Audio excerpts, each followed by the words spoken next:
Minhas saudações a você, meus amigos, irmãos em Cristo, estudiosos da Palavra de Deus.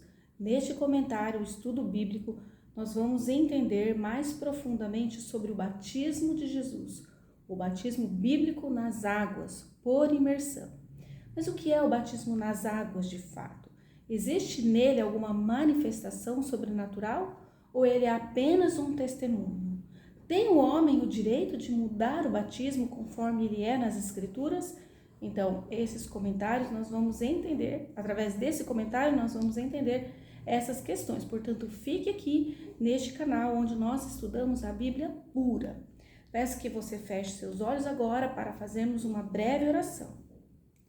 Maravilhoso Pai que estás no céu, me inspira agora, Senhor, a falar para essas pessoas a verdade, a pureza da sua palavra sobre o assunto, o tema, o batismo bíblico. Que essas pessoas sejam iluminadas pelo teu Santo Espírito, para que elas possam entender, aceitar com a mente, colocar em prática, entender com a mente e com o coração, colocar em práticas em suas vidas, para estarem se preparando para a sua volta, Senhor. Nós te pedimos humildemente pelos méritos de nosso Salvador Jesus. Amém. Então, meus queridos, eu quero começar pedindo que você abra a sua Bíblia em Lucas, a minha já está aberta, em Marcos, capítulo 16, versos 15 e 16. E aí nos diz assim, em Marcos, capítulo 16, verso 15 e 16, nos diz assim, E lhes ordenou, enquanto estiverdes indo pelo mundo inteiro, proclamai o evangelho a toda criatura. E aquele que crer e for batizado será salvo. Todavia, quem não crer será condenado. Então, meus queridos, esse verso eu coloquei o primeiro, estes dois versos são muito importantes, porque aqui na palavra de Deus diz que aquele que não crer, que não crer será condenado. E também, anteriormente, ele diz, quem crer e for batizado. Então, fica implícito na palavra de Deus e para aquela pessoa sensata, precavida, quando Deus diz algo em sua palavra, cabe a nós acatar e aqueles que querem a salvação, cabe a nós obedecer. Não vale a pena discordar. E aí você me pergunta, mas o ladrão na cruz que não foi batizado? Bem, aquele que não tiver condições de ser batizado, aquele que não tiver tido consciência, será desculpado. Mas se você e eu temos consciência para ler a palavra e entender, o Senhor irá exigir de nós, cobrar de nós que pratiquemos, porque afinal estamos em um conflito, estamos em um mundo caído, temos uma natureza caída a vencer, temos o pecado a vencer e temos uma vida eterna a ganhar. Então não devemos brincar com aquilo que o Senhor fala e nem desprezar. Então, vamos pedir que você passe sua Bíblia também para Atos, capítulo 1, verso 8. Eu vou aguardar um pouco, né? Mude um pouco sua Bíblia para Atos, capítulo 1, verso 8. Eu já tenho aberto aqui e eu vou ler este verso que nos diz assim. Atos, capítulo 1, verso 8. Mas recebereis a virtude do Espírito Santo, que há de vir sobre vós, e ser-me-eis testemunhas, tanto em Jerusalém, como em toda a Judéia e Samaria, e até aos confins da terra.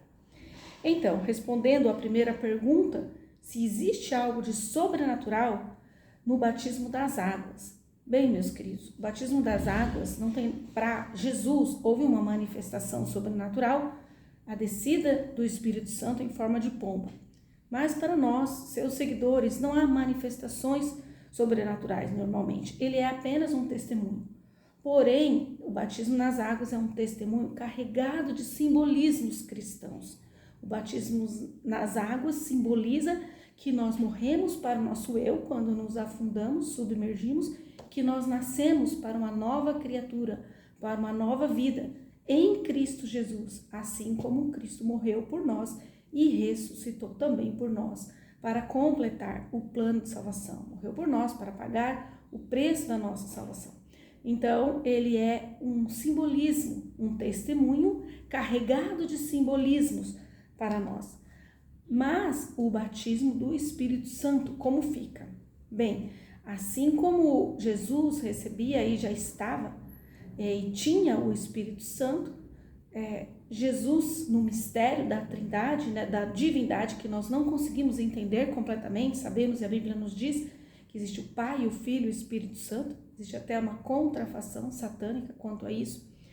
Então, assim também nós recebemos o Espírito Santo, mesmo antes do testemunho do batismo nas águas, nós podemos receber as gotas do Espírito Santo, receber os batismos no Espírito Santo, e assim também futuramente estaremos sempre tendo o Espírito Santo agindo dentro de nós, e também no momento, consequentemente, também receberemos o batismo do Espírito Santo. É algo que é permanente no cristão.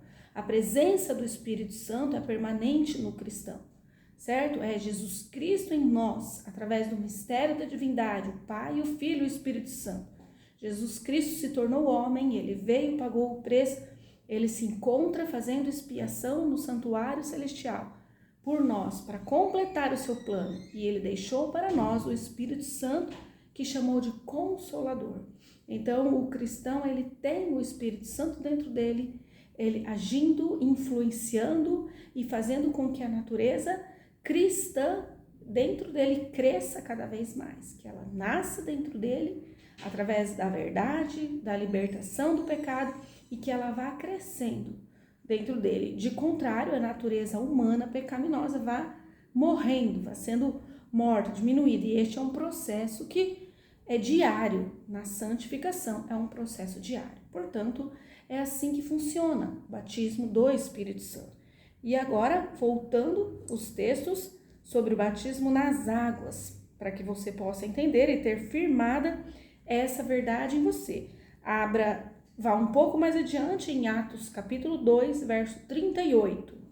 Atos capítulo 2, verso 38 nos diz assim: E disse-lhes Pedro, arrependei-vos e cada um de vós seja batizado em nome de Jesus Cristo para perdão dos pecados, e recebereis o dom do Espírito Santo.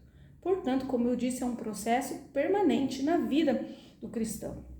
Vamos então terminar lendo alguns versos de João 1, capítulo 1. Nós vamos ler os versos de 29 a 34 para podermos firmar melhor na mente o conceito do batismo nas águas.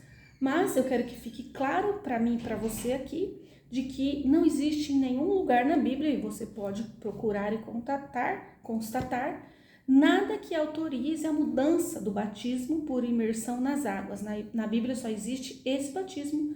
Jesus foi batizado assim para nos deixar um exemplo. Então, como cristãos fiéis, nós devemos seguir o exemplo de Jesus e de sua palavra, e mostrado em sua palavra. Então, em João capítulo 1, versos 29 a 34, nós lemos: No dia seguinte, João viu a Jesus, que vinha para ele, e disse: Eis o Cordeiro de Deus, que tira o pecado do mundo. Este é aquele do qual eu disse: Após mim vem um varão que foi antes de mim, porque já era primeiro do que eu. E eu não o conhecia, mas para que ele fosse manifestado a Israel, vim eu. Por isso batizo com água. E João testificou, dizendo: Eu vi o Espírito descer do céu, como uma pomba, e repousar sobre ele. E eu não o conhecia, mas o que me mandou batizar com água, esse me disse: Aquele sobre o qual vir descer o Espírito, e sobre ele repousar, este é o que batiza com o Espírito Santo. Eu ouvi e tenho testificado que este é o Filho de Deus. Então, meus queridos, fica claro para você, e você pode aprofundar o seu estudo, estudando novamente esses versos na sua Bíblia, bem como fazendo uma pesquisa e estudando todos os outros versos que falam sobre o batismo por imersão. Então, que Deus te abençoe. Espero que você fique firme nessa verdade. Ore a Deus, converse com Ele, arrependa-se daquilo que fez que o desagradou e seja batizado. É o meu desejo e a minha oração para você neste momento. Pelos méritos de Jesus Salvador, pela graça, a misericórdia e o grande amor de nosso Deus.